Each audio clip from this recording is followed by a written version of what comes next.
Alhamdulillahirabbil alamin. Wassalatu wassalamu ala asrofil anbiya'i wal mursalin wa ala alihi wa ashabihi wa man tabi'ahum bi ihsanin ila yaumiddin. Wa qala subhanaka la ilma lana illa ma 'allamtana innaka antal alimul hakim. Rabbi shrah li sadri wa yassir li amri wahlul 'uqdatam min lisani yafqahu qauli. Yang kami hormati jajaran pengurus Majelis Taklim Miftahul Jannah, jajaran takmir Masjid Nurul Rahmah, Bapak dan Ibu sekalian, para alim, para ulama, para sepuh, bini sepuh yang hadir di majelis ini. Yang pertama, mari kita haturkan puji dan syukur kita kehadirat Allah Subhanahu wa taala bahwa kita pada malam hari ini masih diberikan iman dan Islam, sempat, kuat, sehat sehingga kita bisa hadir di majelis ini.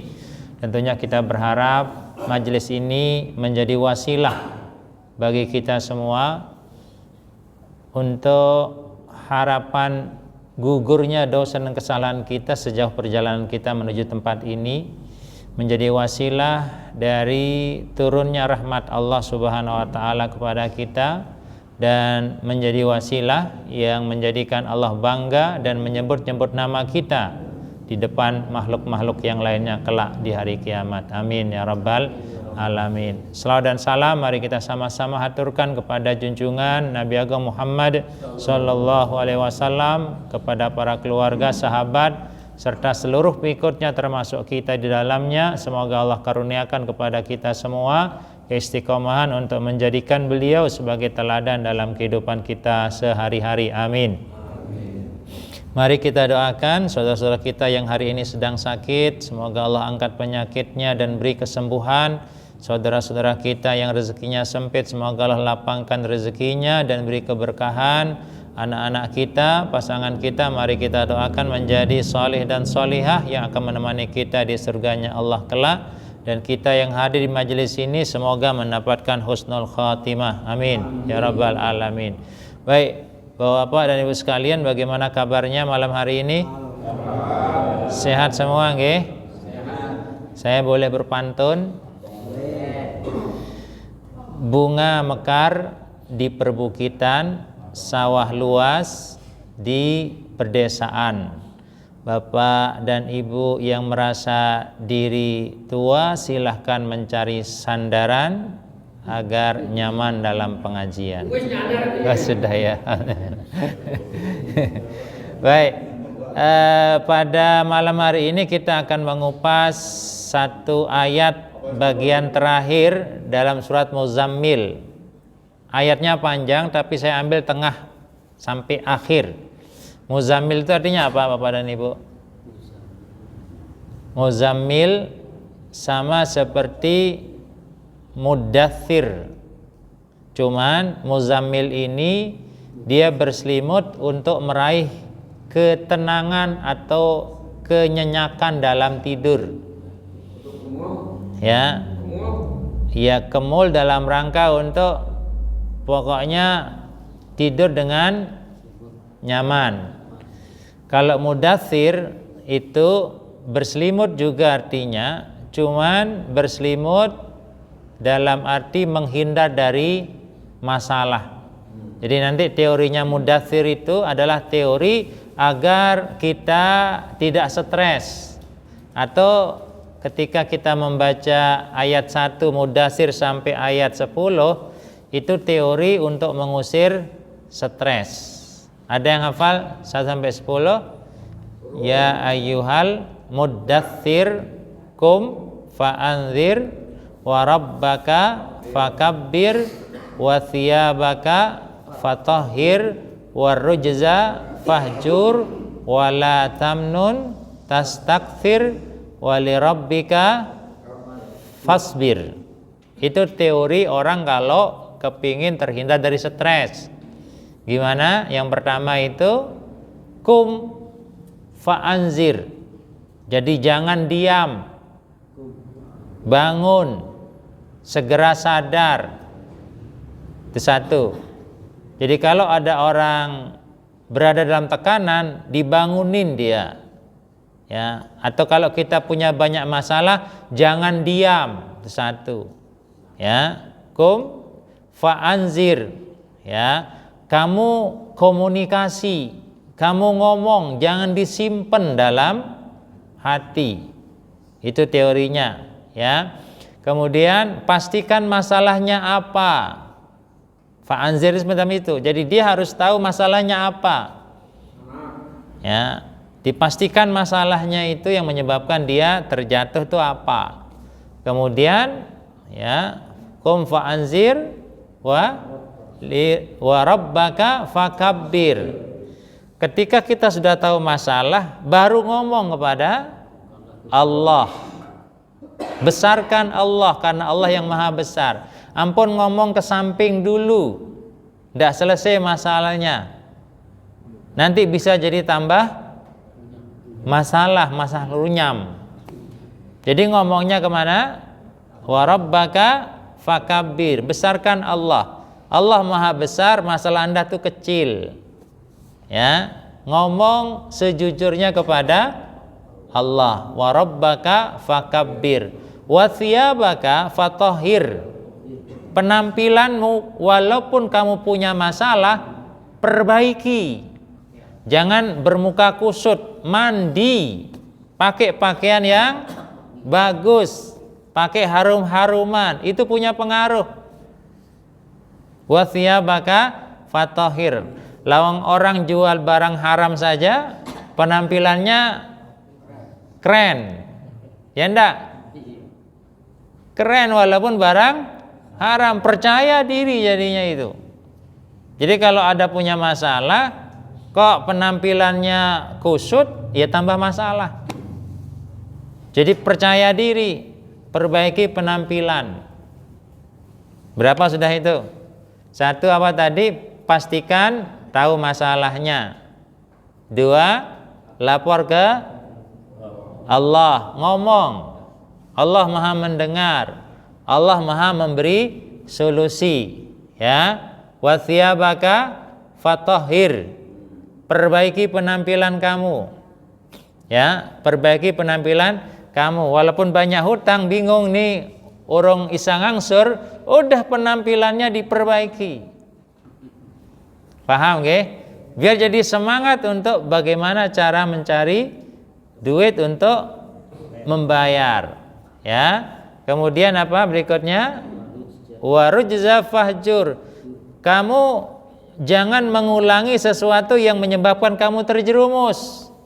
Jadi tidak boleh gali lubang, tutup lubang. Karena hutang itu yang menyebabkan kita jatuh, maka jangan berhutang lagi. Warujza fahjur. Kamu tinggalkan segala bentuk keburukan yang menyebabkan masalah itu muncul.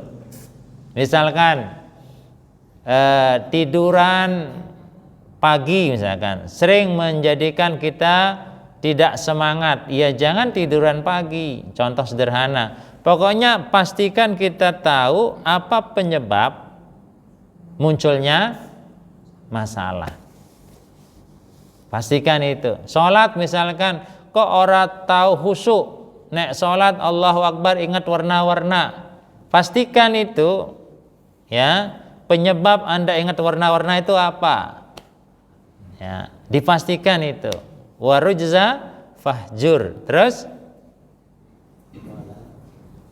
wala tamnun tastakthir. Jadi kamu kalau melakukan sesuatu jangan arep-arep dapat balasan. Ampun mikir balasan. Ya. Biarkan Allah yang memberikan. Lakukan saja dengan penuh keikhlasan. Jangan melakukan sesuatu karena ingin sesuatu. Ben aku melebu surga. Tidak usah seperti itu. Lakukan saja kalau itu memang perintah. Ya. Rasul ajarkan, lakukan saja. Mesti Allah akan kasih loh, janji Allah kok. Surga itu janji Allah. Pahala itu janji Allah. Maka jangan kamu lakukan itu gara-gara kamu mengejar pahala. Ya, salat isyraq ben dapat pahala haji dan umroh. Itu otomatis. Ya, kalau itu yang dilakukan oleh Rasulullah ya lakukan. Salat berjamaah lakukan. Bisa difahami nggih? Wala tamnun tastaksir, kemudian wali rabbika fasbir. Nah, kamu kalau melakukan perintah Allah kudu sabar. Sabar itu apa? Mengikuti aturan-aturan yang ada. Ampun kesusu, ya. Ampun asal-asalan. Ya, gerusa-gerusu. Itu tidak boleh kita lakukan. Ini pola-pola Bapak dan Ibu yang menjadikan orang itu terbebas dari stres. Ya, masalahnya apa? Coba nanti Bapak dan Ibu pastikan di rumah. Aku selama ini punya masalah apa? Ya, apa yang dilakukan? Pertama, bangun, ampun meneng baik, ngomong, pastikan masalahnya, ya, ngomong sama Allah, perbaiki penampilan, jangan kamu ulangi lagi, ya, lakukan sesuatu karena Allah bukan karena pahala atau yang dijanjikan. Lakukan sesuatu, ya, memang kita benar-benar lakukan karena Allah, jangan kepingin. Ya, karena sesuatu itu sudah Allah janjikan, dia tidak akan diingkari. Dan ketika Anda lakukan itu semua butuh kesabaran. Jadi tidak bisa langsung sakdek, nyet gitu ya. Ya, itu hal-hal yang harus kita pahami. Itu dalam surat Mudatsir di awal. Surat Muzammil juga artinya berselimut, tapi berselimut untuk kepingin nyantai. Dilarang oleh Allah. Ya. Jadi orang kepingin tidur untuk nyantai itu dilarang oleh Allah. Lewat surat Muzammil ini ditujukan kepada Rasulullah. Hai Rasul, ya, bangun setengah malam, sebagian besar atau sedikit dari malam. Artinya tidur itu memang untuk istirahat, tapi kita diperintahkan, Rasul diperintahkan untuk tidak 100% digunakan untuk tiduran terus, ya, disuruh bangun. Itu di awal-awal surat Muzammil. Nah, di penghujung surat Muzammil ini menarik Bapak dan Ibu, ya. Mari kita baca dulu. Monggo ta'awudz. A'udzu billahi minasyaitonir rajim. Bismillahirrahmanirrahim. Alima an sayakunu minkum marada wa akharuna yadribuna fil ardi yabtaguna min fadlillah wa akharuna yuqatiluna fi sabilillah faqra'u ma tayassara min wa aqimus salata wa atuz zakah wa aqridullaha qardan hasana wa ma tuqaddimu li anfusikum min khairin tajiduhu indallahi huwa khairan wa a'zama ajra wastaghfirullah innallaha ghafurur rahim. Sadaqallahul azim. Semoga Allah Subhanahu wa taala memberikan 10 kebaikan dari setiap huruf yang kita baca. Amin ya rabbal alamin. Baik, Bapak dan Ibu sekalian, ada yang bisa terjemah berkata dapat pulsa kemerdekaan 50.000? Ada ndak? Bajin. Alima itu Allah tahu, ya. Jadi Allah tahu an sayakunu minkum marada. Ada di antara kalian itu mengalami sakit. Ya. Jadi orang sakit itu Allah tahu. Wa akharuna, dan yang lain ada di antara kalian yadribuna fil ardi, berjalan di muka bumi, ya, hidup di muka bumi, yabtaguna min fadlillah, mencari keutamaan-keutamaan yang Allah berikan di muka bumi ini. Ya. Kemudian yang ketiga, wa akharuna yuqatiluna fi sabilillah, dan ada sebagian dari orang-orang, ya, berperang di jalan Allah. Pertanyaan saya Bapak dan Ibu, kondisi orang sakit itu enak apa tidak enak? Tidak enak. Orang yang sibuk bekerja, berbisnis di muka bumi itu enak apa tidak enak? Tidak enak. Ya. Yuqatiluna fi sabilillah, berperang di jalan Allah itu enak apa tidak enak? Tidak enak. Dia bercerita, Allah bercerita, nih Allah menunjukkan 3 jenis kondisi yang tidak enak. Ya. 1, kondisi sakit.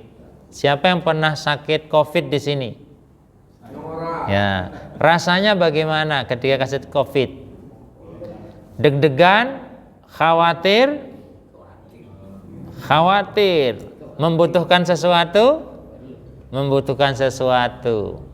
Nah, nanti Allah memberikan sebuah gambaran, ya.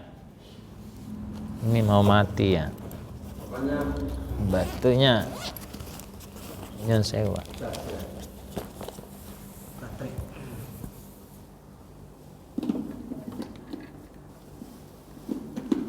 Oke. Sakit, kondisi yang tidak mengenakkan. Yang kedua, orang kalau bisnis itu mumet mikir lah. Mumet tak, gimana cara cari untung?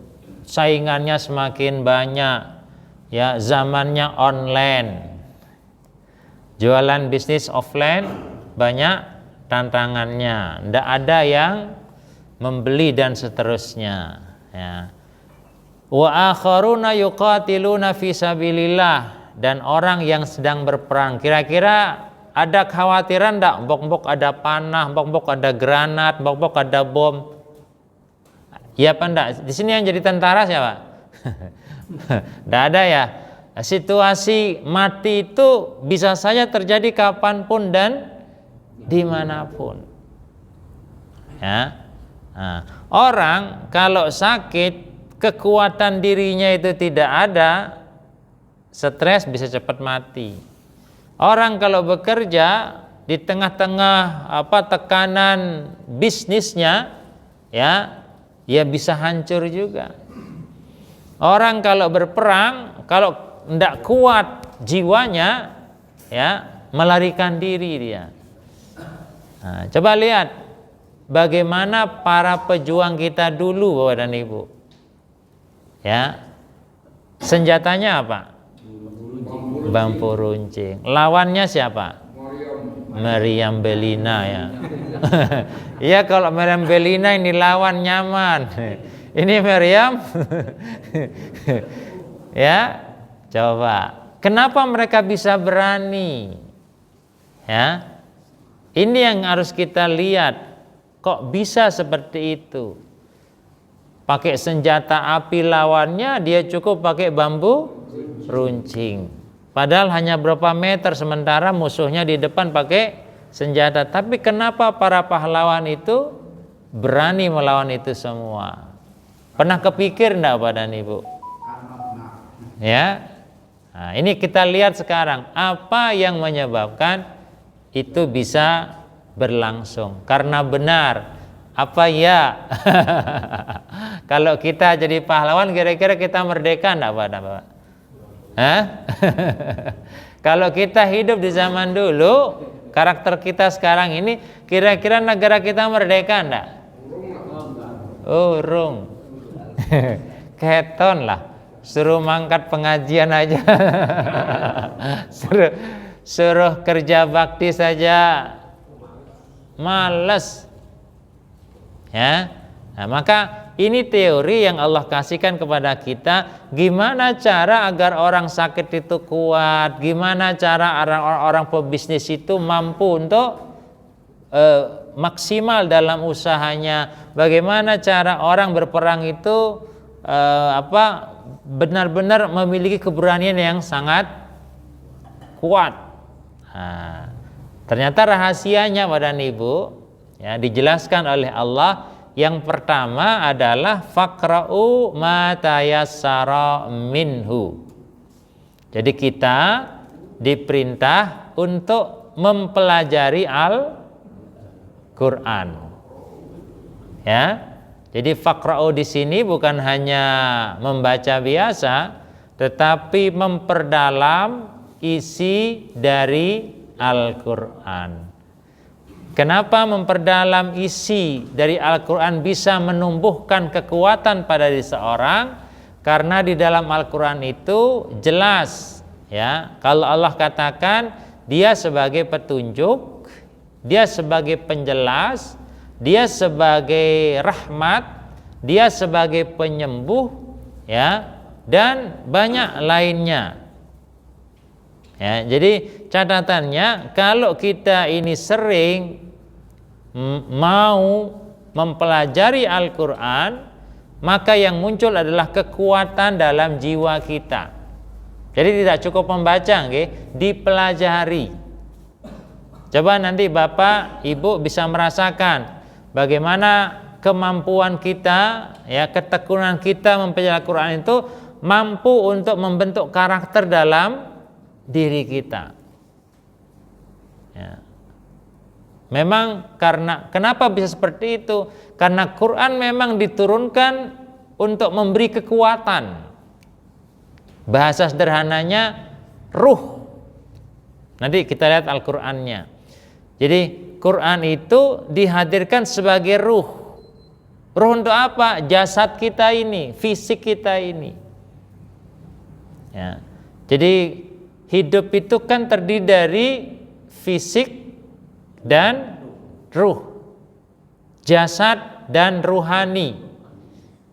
Jasad itu dikatakan hidup kalau ada ruhnya, sama kayak seluku-seluku batok, ya. Nek obah medeni bocah, ya. Nek urip jangan golet duit lah, sudah tua kita ini. Itu TK, ya. Nek urip golet kesainan, ya. Jadi seluku batok, batoke ela elo sing romo menyang Solo oleh-olehe payung uta mak jentit lolo lobah wong mati ora iso obah, ya. Yen obah medeni bocah, yen urip gadet lagi. Jadi karakteristik kalau jasad ndak punya ruh, ya jadi mati dia. Sama kalau diantara kita ini orang tahu membaca Quran, ndak mempelajari isi Quran, sama kayak jasad tanpa ruh. Ya, maka ayo kita biasakan untuk membaca Al-Quran, terjemahannya juga dibaca, ya, fahami isinya, itu yang akan menumbuhkan. Ini teori Al-Quran, bukan dari saya. Dan ini kalau dilakukan Bapak Ibu bisa merasakan. Orang sakit berarti diperintah untuk menguatkan ruhaninya. Jadi selama ini berarti orang sakit itu wajib untuk membaca Al-Quran, apalagi orang yang tidak sakit lebih wajib lagi. Nah, di kita Bapak dan Ibu sakit, orang tahu baca Quran. Padahal rumusannya perintah ini. Kalau ada orang sakit, faqra'u ma tayassara minal Quran. Paham nggih Bapak dan Ibu? Jadi justru ketika sakit kita diperintah untuk membaca Quran agar ruh dalam diri kita ini, jiwa kita ini dalam menerima sakit muncul kesabaran, muncul ketabahan, tidak protesan. Ya. Belum lagi kalau kita bicara pahala lah tadi, yang sudah otomatis Allah kasih 1 huruf dapat 10 kebaikan. Ya. Belum lagi bagaimana Quran itu akan menemani ketika kita di alam barzah. Dia nanti akan datang menemani kita. Ya. Kalau kita ini kepingin ditemani sepanjang hari, ya udah, gimana caranya kita ini mempelajari, menghafal atau apa sepanjang hari. Kalau kita ini membaca Qur'annya hanya ba'da maghrib tok, ya besok di alam barzah datangnya ya maghrib tok, setelah itu sepi mening. Subuh sepi, zuhur sepi, asar sepi, maghrib teka, isya sepi mening gitu lah. Nah, kalau kita kepingin ada temannya besok di kuburan, di alam barzah, maka pastikan membiasakan setiap waktu sholat kita membaca Al-Quran atau menghafal, biar dia datang waktu sholat. Ya, di hari penghisaban Quran itu nanti akan menjadi syafaat, pemberi syafaat, penolong ketika timbangan kita kurang. Syafi' li ashabih, dia menjadi penolong bagi orang yang suka membaca Al-Quran, suka menghafal Quran, suka mengkaji Al-Quran. Nah, ini menjadi pembelajaran buat kita Bapak dan Ibu. Monggo, kita rata-rata kan sudah banyak waktu yang luang, manfaatkan itu. Ya, manfaatkan untuk membaca, menghafal, mempelajari. Walaupun kita sudah tua, justru momen atau kesempatan penting itu yang terbaik. Kita ngafal 1 ayat lupa, ya, 1 ayat lupa, 1 ayat lupa, kita sedang ngumpulin pahala sebenarnya itu. Jadi ampun, orang hafal-hafal. Ya, terus lakukan itu. Karena kita sedang apa? Mengumpulkan pahala. Oke, jadi monggo surat-surat pendek saya enggak apa-apa. Kulhu apalagi. Kul a'udzu birabbin nas, diulangi saya enggak masalah.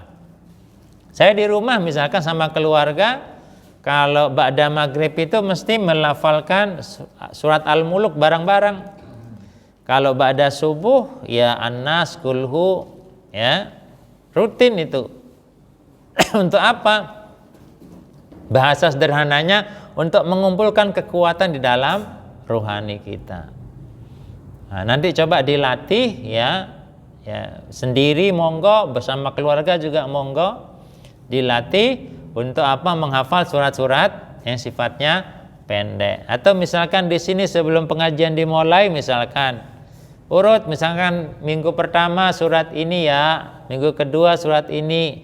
Itu setidaknya sambil nunggu ustadznya datang sudah mengumpulkan pahala, dan itu tidak kerasa Bapak dan Ibu. Ya, kan tidak sampai 15 menit. Paling 5 menit. Bisa enggak kira-kira Bapak dan Ibu? Nanti dijadwal saja. Ya, dijadwal saja untuk kembali, ini adalah teori yang harus dipraktekkan untuk menguatkan ruh kita. Nah, kemudian yang kedua, apalagi yang bisa menguatkan ruh? Wa aqimus shalah, mendirikan salat.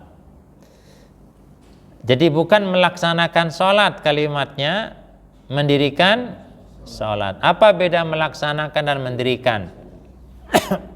Ada yang bisa enggak? Kalau mendirikan itu pastinya melalui rencana. Kalau kita mau mendirikan rumah, ya, ada perencanaannya enggak? Iya. direncanakan. Nah, kalau kita selama ini bicara sholat, terkadang tidak terencana, ya, seakan-akan kita apa bahasanya, asal melakukan.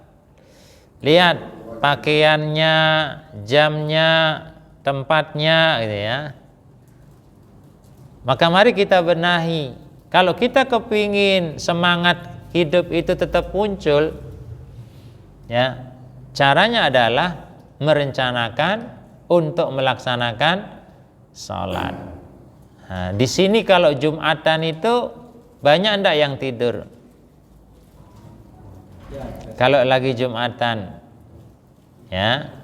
Nah, kenapa bisa seperti itu? Karena tidak melalui perencanaan. Maka rumusannya adalah aqimus shalah itu adalah upaya untuk mendirikan atau merencanakan. Perencanaan waktunya, bacaannya, doanya, gerakannya itu harus benar-benar direncanakan.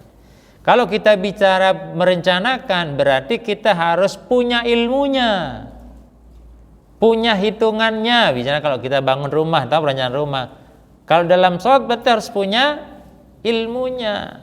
Maka teruslah perbaiki ilmunya, tambahlah ilmunya agar ketika kita sholat semakin memiliki kualitas di hadapan Allah. Jadi jangan sampai kita sholat ajak caranya, ya, ora tumakninah dan seterusnya. Mari kita perbaiki. Kemudian cara yang ketiga, Allah katakan bagaimana memompa dalam diri ini semangat, ya. Wa atu zakah. Kalimat atu itu artinya memberi dengan penuh kasih sayang. Jadi hendaknya kamu memberi dengan penuh kasih sayang ketika mengeluarkan zakat. Nah, selama ini kalau kita mengeluarkan zakat seakan terpaksa, gerundel, akeh temen, ya. Ini contoh, ya, banyak di antara kita kalau ngitung pun ngitungnya tidak maksimal. Ada yang disembunyikan, gitu lah. Nah, perintahnya atu itu artinya apa? Memberi dengan penuh kasih sayang. Sebelum diminta dia keluarkan. Itu namanya pemberian kasih sayang. Ya, tidak sampai dijaluk baru memberi. Ada dorongan, memang saya akan mengasihi dengan penuh kasih sayang. Itu namanya atu zakah. Ya. Misalkan ada kotak infak lewat, misalkan, mana yang kita akan berikan dengan penuh kasih sayang? Uang recehan atau uang puluhan misalkan? Mana yang menjadikan kita memberi dengan penuh kasih sayang? Recehan apa puluhan? Puluhan, idealnya yang bagus. Itu contoh sederhana. Kalimat atu, ya, atu zakah itu adalah memberi dengan penuh kasih sayang, bukan memberi dengan gerundel, ya, tapi memberi dengan penuh kasih sayang. Nah, kenapa bisa menumbuhkan semangat semacam itu? Karena ada keyakinan dalam diri orang tadi bahwa apa yang dimilikinya hanya titipan. Ya. Kenapa Allah memerintahkan kepada kita untuk mengeluarkan zakat? Karena yang kita miliki ini adalah punyanya Allah, maka Dia berhak memerintah. Bukan punyanya kita. Ya, boleh kita merasa berat kalau harta ini punyanya kita. Tetapi karena ini nikmat, harta itu punyanya Allah, maka Allah wajar mewajibkan kita untuk mengeluarkan. Paham Bapak-bapak dan Ibu sekalian? Ya. Jadi amat sangat wajar kalau Allah memerintahkan untuk mengeluarkan, karena memang sejatinya yang kita miliki ini adalah haknya Allah. Tapi cenderung kita ini sudah menganggap apa yang Allah berikan menjadi milik kita, sehingga kerasa berat mengeluarkan. Maka kalimatnya di sini adalah atuz zakah, seakan-akan ya ada kesadaran dalam diri seorang itu untuk memberikannya kembali, toh itu bukan miliknya dia tapi miliknya Allah. Maka diperangi dulu orang yang tidak membayar zakat, karena dia sudah salah di dalam memahami pemberian itu, ya, menganggap miliknya sendiri. Demikian juga infak, sedekah, seperti itu. Perintah, kenapa diperintah? Karena memang itu punyanya Allah, bukan punyanya kita. Ya, coba tadi misalkan yang kotak infak lewat tadi, nah, duit itu yang 100.000, 50.000, 10.000 itu punya siapa sih? Hakikatnya kan punya Allah. Tapi karena saking iki keakehan ora sida dikeluarkan, karena Anda menganggap itu miliknya jenengan. Nah, ini sesuatu yang harus kita coba benahi. Jadi kalau kita kepingin hidup ini ketika sakit tetap semangat, ketika berusaha tetap semangat, ya, insya Allah ya Allah akan melapangkan apa yang kita lakukan atau hadapi. Lihat contoh Yusuf Hamka, itu mungkin bapak-bapak pernah dengar itu ya, bagaimana dia usahanya itu memang sengaja sekian puluh persen ya digunakan untuk apa? Untuk kebahagiaan orang lain, dan itu terus menerus. Ada model dia punya beberapa pom bensin, itunya hanya diinfakkan satu selangnya itu untuk infak, yang lain untuk usaha dan seterusnya. Itu hal sederhana yang bisa kita lakukan. Ya. Nah, monggo Bapak dan Ibu yang bisa dilakukan yang seperti apa, monggo semampu yang bisa kita lakukan. Intinya perintah mengeluarkan zakat, perintah sedekah itu memang datangnya dari Allah, karena sejatinya apa yang kita miliki ini adalah miliknya Allah. Kemudian waqridullah qardan hasana, ya, dan berikanlah pinjaman kepada Allah dengan pinjaman yang baik. Bahasa sederhananya ya, untuk memudahkan kepada kita, sebenarnya apa yang kita berikan kepada orang lain itu ya dalam rangka untuk mensyiarkan sabilillah, mensyiarkan ajan-ajan Allah, itu bentuk dari pinjaman yang nanti Allah akan kembalikan kepada kita dengan lebih baik lagi. Jadi jangan dianggap hilang. Jadi orang sedekah itu tidak hilang. Ya. Manajemen aset yang benar itu ya menyedekahkan. Ya. Mengelola apa yang kita miliki itulah dengan berbagi, bahasanya. Dengan berbagi itu menjadi milik kita. Dia tidak hilang. Jadi bapak-bapak kalau melakukan sesuatu karena Allah, itu jangan anggap yang dikeluarkan itu hilang dari diri kita. Justru itu menjadi milik kita yang sesungguhnya. Ya. Nah, misalkan Bapak Ibu punya baju nih, ya, mana yang menjadi milik kita? Yang ada di lemari apa yang ada kita yang kita kasihkan sama orang lain?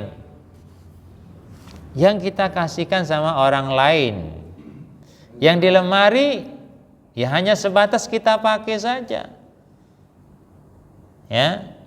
Ini contoh sederhana. Jadi semangatnya seperti itu. Ketika kita mau berbagi, mau mengakui ini bahwa ini adalah milik Allah, nah, kita akan nyaman pada akhirnya nanti. Kemudian Allah katakan, wa ma tuqaddimu li anfusikum min khairin tajiduhu indallahi huwa khaira wa a'zama ajra. Ini artinya Bapak dan Ibu, kita tidak boleh khawatir kalau melakukan kebaikan.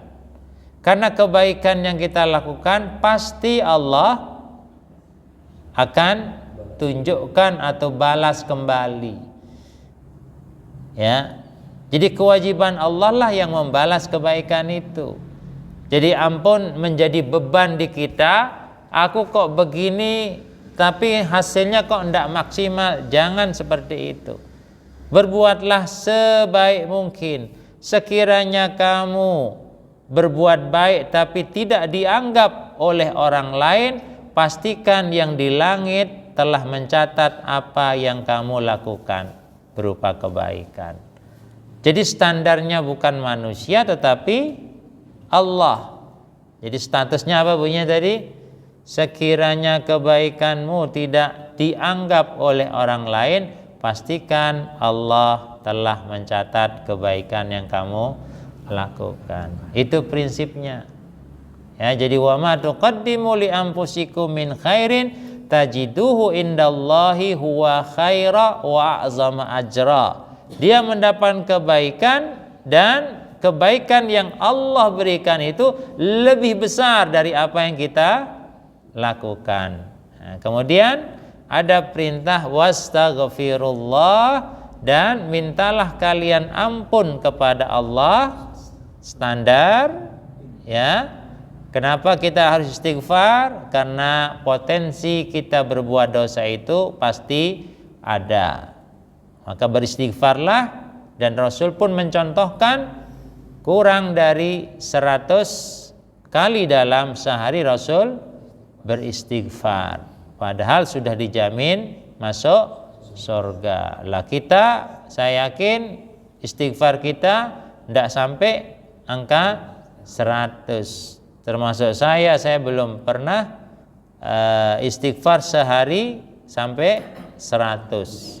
Dan memang susah untuk itu, ya. Nah, mari kita coba lakukan. Nah, ini artinya Bapak dan Ibu, dan dia mengetahui bahwa akan ada di antara kamu orang-orang yang sakit, orang yang berjalan di muka bumi mencari sebagian karunia Allah, dan orang-orang lain lagi berperang di jalan Allah. Maka bacalah apa yang mudah bagimu dari Al-Quran, dan dirikanlah sembahyang, tunaikanlah zakat, dan berikanlah pinjaman kepada Allah pinjaman yang baik. Dan kebaikan apa saja yang kamu perbuat untuk dirimu, niscaya kamu memperoleh balasannya di sisi Allah sebagai balasan yang paling baik dan paling besar pahalanya. Dan mohonlah ampun kepada Allah, sesungguhnya Allah Maha Mengampun lagi Maha Penyayang. Nah, ini pembelajarannya Bapak dan Ibu. Yang pertama, manusia terdiri dari jasmani dan rohani. Jasmani tidak akan berarti bila rohani tidak hadir di dalamnya. Hidup dikatakan hidup bila jasmani bersatu dengan rohani. Maka monggo dilakukan. Kita lihat ayatnya, okay, Bapak dan Ibu. Nah, ini Allah sampaikan, enggak kelihatan ya?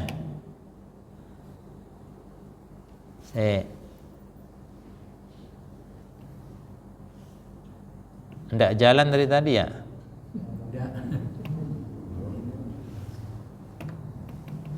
Kenapa, Pak? Jadi saya bacakan saja. Nanti buka surah Syura ayat 52. Wa kadzalika auhayna ilaika ruham min amrina. Dan demikianlah kami wahyukan kepadamu Al-Qur'an sebagai ruh dengan perintah kami. Jadi Al-Qur'an itu adalah ruh, ya. Kemudian ma kunta tadrimal kitab.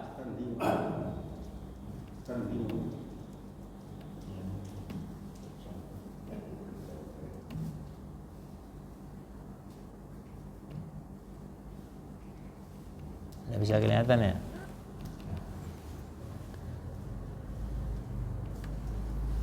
Nah, saya bacakan saja ya. Jadi wa kadzalika wahana ilaika ruham min amrina ma kunta tadrimal kitab walal iman walakin ja'alnahu nuran nahdi bihi man nasya min ibadina. Dan demikian kami jadikan buat kamu hai Muhammad, ya, Al-Qur'an itu sebagai ruh. Kamu dulu tidak tahu apa itu Al-Quran, apa itu iman, ya. Maka setelah Quran datang, kamu baru mendapatkan hidayah dan kamu bisa melakukan apa yang Allah Subhanahu wa taala ajarkan. Wa innaka la tahdi ila siratim mustaqim, dan sesungguhnya kamu akan memberikan petunjuk kepada jalan yang lurus. Ini yang saya katakan tadi, bahwa Quran itu adalah ruh nyawa. Ya, maka orang-orang dulu ya ada yang menyalahgunakan kalimat ini ya sehingga jadi jimat. Ya, contoh sumum bukmun umyum, seakan-akan dia punya kekuatan. Atau misalnya kalau kepingin tidak dilihat, wa ja'alna min baini aydihim sadda wa min khalfihim sadda fa aghshaynahum fahum la yubsirun. Ya Allah, jadikan dinding di antara mereka sehingga aku tidak bisa dilihat, gitulah. Itu bacaan-bacaan yang disalahgunakan. Ya. Dan itu saya pernah alami, Bapak dan Ibu. Memang diajarkan seperti itu. Di pondok dulu, saya kalau liburan pondok itu tidak pulang ke rumah, tapi ke pedesaan, ke perbukitan gitu ya. Mencari seperti itu dulu waktu di Lombok. Ya, termasuk bagaimana pawang hujan itu juga seperti itu. Ya, itu penyalahgunaan ayat. Bisa itu. Ya. Itu kerjasama sama jin. Pawang hujan itu seperti itu sebenarnya. Jadi bagaimana memindahkan angin. Ya, itu perbuatan-perbuatan yang menyekutukan Allah. Saya dulu pernah naik bis tidak bayar itu. Bisa itu. Solo Jakarta bisa. Saya pernah ketilang. Nggak ketilang sungguh. Tapi itu hal-hal yang melanggar, tapi tidak perlu kita ikuti lagi. Pukulan orang jarak jauh itu bisa tuh. Tapi itu hal-hal yang melanggar, tidak boleh kita lakukan itu. Ya. Kalau aku bukan itu, Iya. Iya, sama, bisa seperti itu. Tapi tidak boleh itu. Itu bukan tujuan daripada ayat itu diturunkan gitu loh. Ya, memang itu benar tapi bukan itu tujuannya. Itu ruh. Jadi ada jiwa yang bisa memberikan pengaruh. Maka ada orang mimpi kemudian gara-gara baca surah Yusuf ya, ketemu calonnya. Ada itu. Itu penyalahgunaan itu. Jadi enggak boleh kita lakukan. Ya. Di luar itu pun yang menyebabkan adalah kepercayaan. Ya, saya punya orang tua ahli matematika itu. Ada orang minta dia penggali sumur, gimana caranya biar dia kuat dan banyak pelanggan yang membutuhkan dia. Orang tua saya nulis rumus Pitagoras. Dilipat-lipat, udah taruh di sabuk ya, taruh di ikat pinggang. Dia yakin, dia percaya bisa. Jadi kemampuan untuk percaya itu memang ruh itu memang sesuatu yang luar biasa. Maka bagaimana kita ini kalau hidup ya ruhnya harus kuat ya, ruhnya itu harus bermakna. Salah satu cara menguatkan ruh itu apa? Membiasakan sholat tahajud. Ya. Jadi menguatkan ruh, kalau kepingin ucapannya itu tajam ya, melekat ke dalam hati, membiasakan sholat tahajud. Kalau anak-anak kita sering dinasihati ke orang mempan-mempan, itu tandanya kualitas sholat kita, tahajud kita tuh belum mantap. Jadi kalau kepingin mantap anak-anaknya, dengerin nasihat langsung cespleng, ya, perbaiki sholat kita. Ya, itu rumusan Quran juga itu. Dan itu yang diajarkan Allah kepada Rasul. Kenapa Rasul diwajibkan untuk sholat malam? Alasannya itu, ketika dia dakwah, ya apa yang diucapkan oleh Rasulullah itu masuk ke dalam hati orang yang kafir. Lihat Umar saja, Umar ya masuk Islam karena apa? Karena mendengar bacaan Toha ma anzalnal Quran litashqa. Hanya ngomong gitu saja, langsung Umar yang begitu bencinya sama umat Islam, bencinya sama ajarannya Muhammad, dengan begitu mendengar kalimat itu dia langsung masuk ke dalam hati. Nah, bagaimana dengan kita? Nah, maka kuncinya salah satunya adalah kuatkan sholat tahajudnya. Ya, berapa rakaat? 8 rakaat, ya 11 rakaat dengan witir. Ini yang harus kita coba lakukan, apalagi kita sudah menjelang masa-masa meninggal dunia. Ya. Kemudian yang kedua, Bapak dan Ibu, ya. Ada surat Al-Mu'minun ayat 1 sampai ayat 3. Masih hafal? Qad aflaha, sungguh beruntung. Siapa yang beruntung? Sungguh sukses. Siapa yang sukses? Al-mu'minun, satu orang yang beriman. Ya. Yang kedua, ya, qad aflahal mu'minun allazina hum fi salatihim khashi'un. Orang yang khusyuk dalam sholatnya, dia dikatakan orang yang beruntung. Khusyuk itu apa? Kemampuan untuk menghadirkan hati dan pikiran di dalam sholat. Ya, hati dan pikiran dihadirkan di dalam sholatnya, sehingga dia tahu bacaannya, maknanya, gerakannya. Nah, kita muncul bisa menghadirkan hati dan pikiran, tapi yang dihadirkan bukan gerakan atau bacaan sholat, tapi kepentingan-kepentingan sifatnya duniawi. Ya, ingat kunci, ingat kondangan, ingat warna-warna kalau kita mau sholat. Sudah benar menghadirkan, cuman yang dihadirkan itu pikiran-pikiran yang bersifat kepentingan duniawi. Yang diharapkan khusyuk itu adalah khusyuk pada gerakannya, pada bacaannya, pada makna apa-apa yang dibaca. Itu baru orang yang mendapatkan keberuntungan atau kesuksesan. Ayat yang ketiga mengatakan, ya, wallazina wa 'anil lagwi mu'ridun. Nah, terhadap hal-hal yang bersifat lago mereka ingkari. Apa definisi lago, Pak dan Ibu? Definisi lago itu ilmuhu la yanfa, ya, tarkuhu la yadur. Mengetahuinya itu tidak ada manfaatnya, meninggalkannya itu tidak menimbulkan mudarat.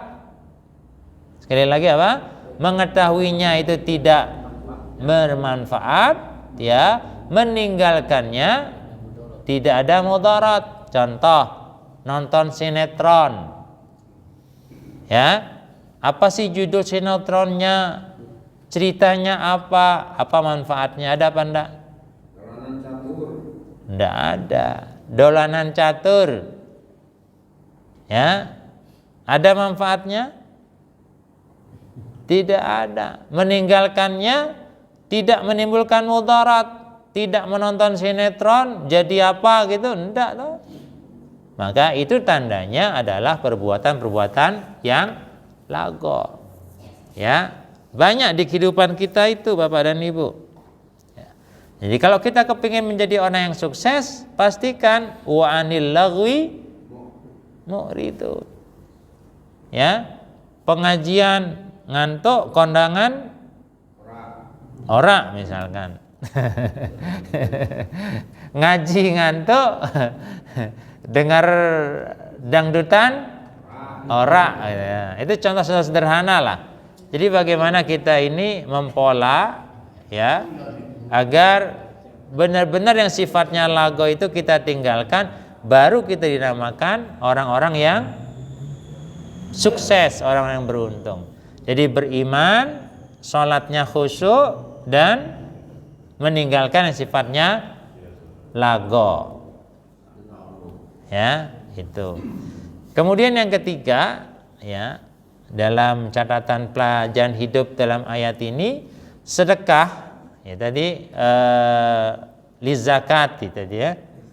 Sedekah itu menjadikan bahagia. Jadi sedekah itu menjadikan orang bahagia. Sedekah itu menambah bukan mengurangi. Sedekah itu menjanjikan banyak kebaikan bagi yang melakukannya. Bapak dan Ibu, yang dibutuhkan Islam itu orang baik atau orang berbuat kebaikan? Orang baik atau orang berbuat kebaikan? Orang yang berbuat kebaikan. Ya, yang dibutuhkan Islam itu seperti itu, orang yang berbuat kebaikan.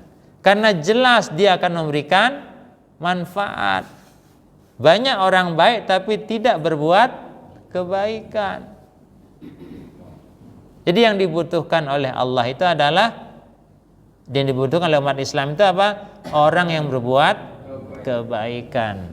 Ya, jadi tidak menunggu orang baik tetapi berbuat kebaikan. Lihat ayatnya Pak dan Ibu. Saya akan bacakan, oke?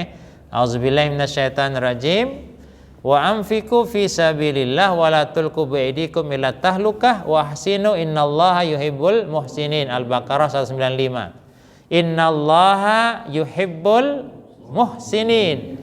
Sesungguhnya Allah ya senang kepada orang yang berbuat baik. Bukan Hasan di sini, tetapi orang yang berbuat baik. Jadi tugas kita itu adalah bukan menjadi orang baik, tetapi orang yang berbuat baik. Artinya orang yang punya kepedulian bukan hanya untuk dirinya, tapi juga untuk orang lain. Nah, kalau kita sudah punya semangat semacam itu, semangat berbagi kebaikan dengan orang lain, jiwa kita ini terasa tertolong. Jiwa kita ini akan menjadi bahagia, menjadi semangat. Kapanpun, dimanapun kita terdorong untuk apa? Melakukan kebaikan. Nah, itu. Jadi wa anfiqu fi sabilillah wa la tulqu biaidikum ila tahlukah wa ahsinu innallaha yuhibbul muhsinin. Nah, kemudian dalam surah Al-Baqarah 254 juga dijelaskan bagaimana aset itu dikelola, ya.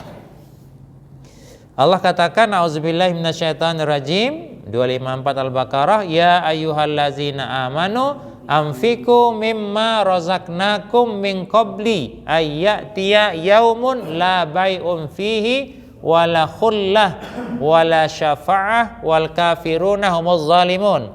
Wahai orang beriman, ya, belanjakanlah sebagian dari apa yang telah kami rezekikan kepadamu, ya, min qabli, sebelum datang hari di mana tidak ada jual beli. Artinya ayat ini memberikan pemahaman kepada kita, kalau kita kepingin sedekah ya saat kita masih hidup, bukan saat kita sudah meninggal dunia. Jadi min qabli ayyatiya yaumun la bai'un fi. Nah, kalau ada di masyarakat kita itu ada sebagian yang masih bersedekah setelah meninggal dunia. Ya. Jadi idealnya kalau ayat ini memberikan penjelasan, kalau kamu mau bersedekah, kalau kamu membelanjakan hartamu, ya belanjakan sebelum kamu meninggal dunia. Ya. Membelanjakan itu tidak harus cash. Membuat wasiat kebaikan atas harta yang kita miliki pun itu bisa menjadi sebuah kebaikan. Paham nggih Bapak dan Ibu? Misalkan kita punya keluarga, ya, tapi kita ini tidak mampu untuk memberikan wakaf misalkan kepada orang lain, cukuplah menyampaikan ke keluarga, ya, anak-anakku saya kepingin wakaf, ya, tetapi saya belum punya uangnya atau barangnya. Sekiranya anak-anakku bisa memenuhi apa yang saya inginkan, ya, maka berikanlah sebagai wakaf. Nah, itu sebuah wasiat yang itu wasiat wajib dijalankan oleh si anak-anak yang ditinggalkan kalau anak-anaknya mampu. Itu akan mengalirkan kebaikan untuk kita. Jadi kalau kita mau menata aset, mengelola aset, maka pastikan kelolanya itu, berbelanjanya itu sebelum datangnya kematian. Jangan sesudah kematian baru disedekahkan.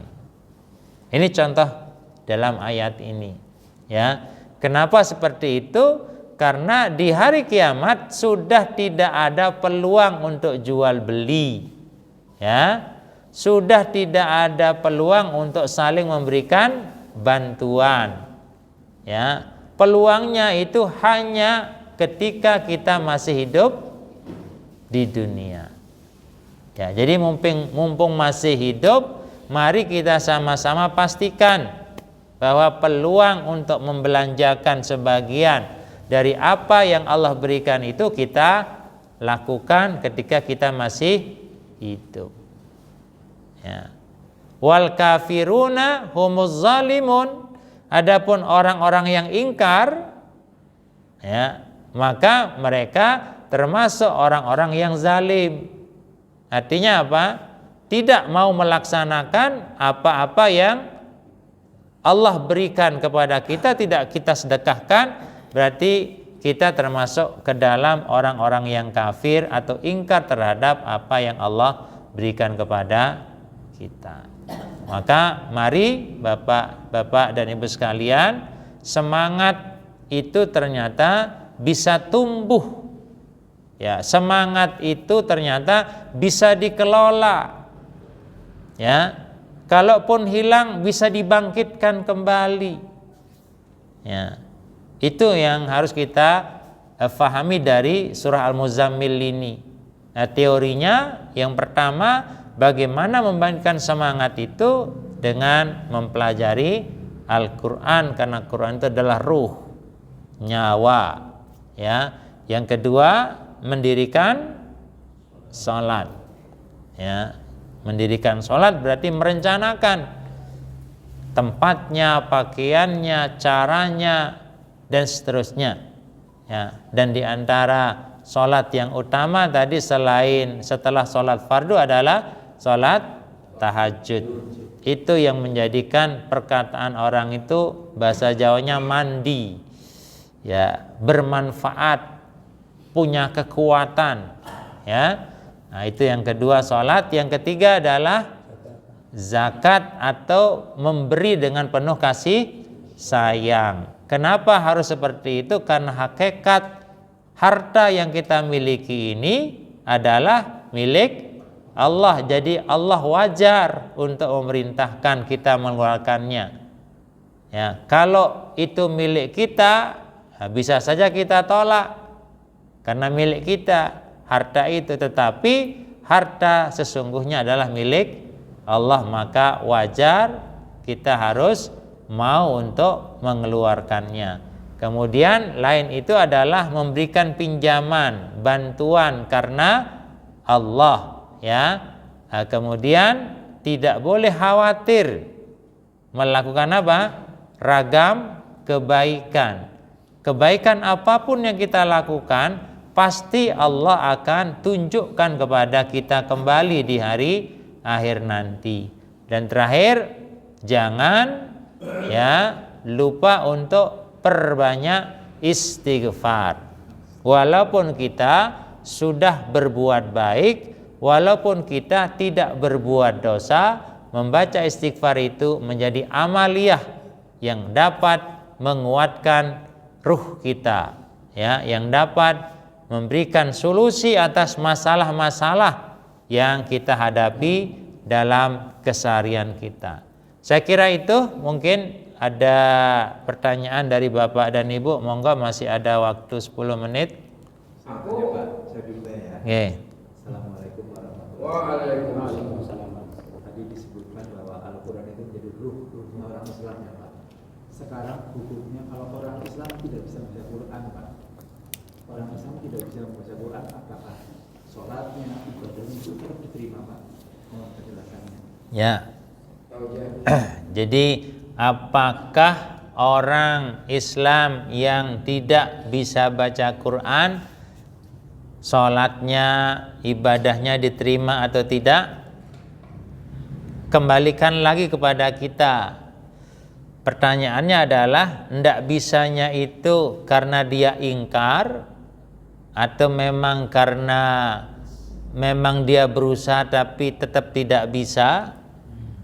Ditanyakan lagi. Kalau ingkar, tentunya melawan ketentuan yang ada. Tapi kalau dia belum bisa dan dia sudah ada ikhtiar, apapun yang dia lakukan mesti akan diterima oleh Allah. Tinggal kondisi orang tadi gitu, seperti apa.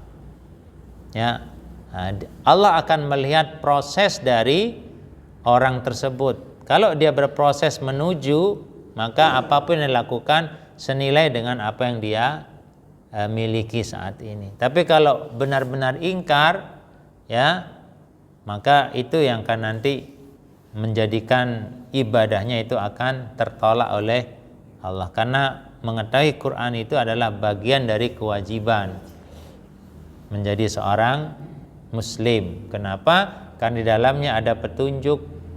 Nah, gimana dia bisa hidup kalau dia tidak tahu petunjuk, dan petunjuknya harus mengharuskan dia untuk bisa memahami atau bisa membaca Al-Quran. Lihat konteks orangnya, nggih. Monggo yang kedua. Nggih. Assalamualaikum warahmatullahi wabarakatuh. Waalaikumsalam warahmatullahi wabarakatuh. Ini Pak muntajiannya begini. Ada orang sholat tidak paham apa yang dia baca, maka sholatnya itu tidak sempurna atau kurang sempurna. Mohon taujiahnya Pak, karena banyak di sini ya termasuk yang ngomong lah kayak gitu bok nanti salah. Jadi sholatnya itu tidak mengerti apa yang dia ucapkan. Mohon taujiahnya Pak. Ya. Waalaikumsalam warahmatullahi wabarakatuh. Waalaikumsalam warahmatullahi wabarakatuh. Baik, Bapak-bapak dan Ibu sekalian, ada ayat dan ada banyak hadis yang bicara tentang bagaimana sholat itu harusnya difahami, ya. Jadi harusnya difahami. Jadi kita ini orang yang jauh dari maksimal hidupnya. Sholat kan bendina, ya. Al-Fatihah kita baca 17 kali minimal sehari semalam. Tapi tidak ada niatan dalam diri kita ini untuk mengetahui artinya. Sementara kalau lagu, ya, hanya sesekali saja langsung nyambung. Ada yang suka nyanyi di sini? Dengar musiknya saja, dia sudah langsung ngerti ini bunyinya. Padahal bukan kulino.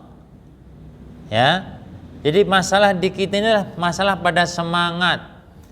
Masalah pada lupa atas tujuan daripada dia hidup. Gitu.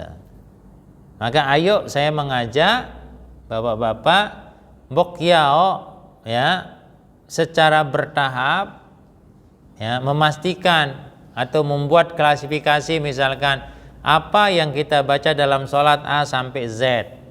A bisa tahu artinya enggak? Kalau enggak ya sudah, subuh setengahnya coba. Saya harus bisa pahami artinya.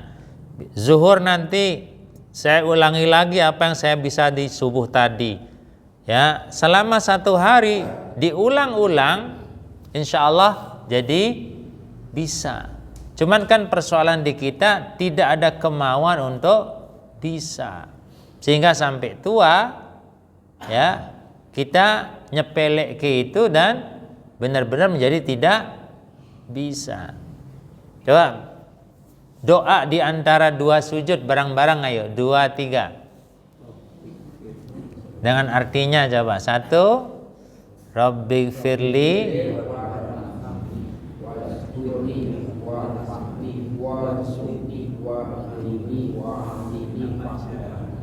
ya, artinya coba Rabbighfirli, ampunilah aku, warhamni, kasih sayangilah aku, wajburni, cukupilah aku, wahdini,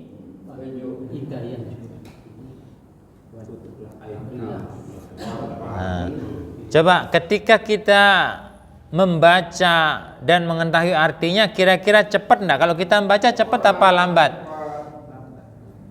Kalau kita membacanya cepat apa lambat Bapak? Kalau sedang doa di antara dua sujud, cepat toh. Padahal kalimatnya Rabbighfirli, ampunilah aku, apanya yang diampuni? Harusnya dihadirkan itu. Ya, apa ampunilah aku ya Allah. Ingat tuh dosa-dosanya. Warhamni, apanya yang disayangi?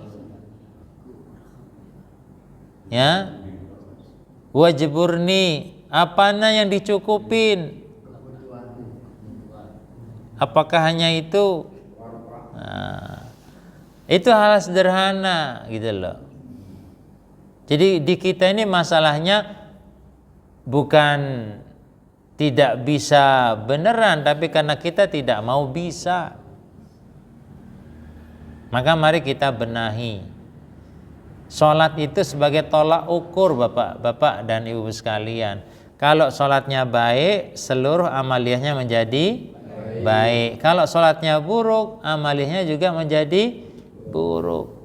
Dulu saya sudah sampaikan seperti 1 miliar, nolnya 9. 0 itu adalah kebaikan, tapi 1 ini yang menyebabkan 0 itu bermakna. Kalau satunya ini tidak ada, 9 0 apa 12 0 itu tidak akan bermakna. 1 itu adalah sholat kita. Ya. Bahkan dalam hadis dikatakan sholat itu adalah tiang agama. Punya rumah tidak punya tiang, rubuh. Kalau sholat wajib toh yang dilakukan, tiangnya gede apa kecil? Kecil. Maka perbanyak sholat sunat untuk apa? Membesarkan tiang kita.